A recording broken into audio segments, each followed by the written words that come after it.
અમદાવાદમાં 15 કલાકથી ઓપરેશન દીપડો ચાલી રહ્યું છે। દીપડાની દહેશત વચ્ચે હજુ પણ સર્ચ ઓપરેશન યથાવત છે।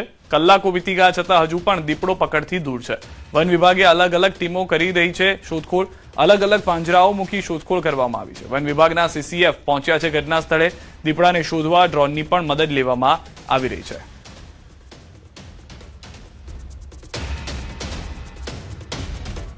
દીપડાને શોધવા ડ્રોનના દ્રશ્યો આપ જોઈ રહ્યા છો। સીસીએફ ઘટના સ્થળે પહોંચ્યા બાદ દીપડો જલ્દી મળી જાય તેની ભાળ હજી સુધી નથી મળી।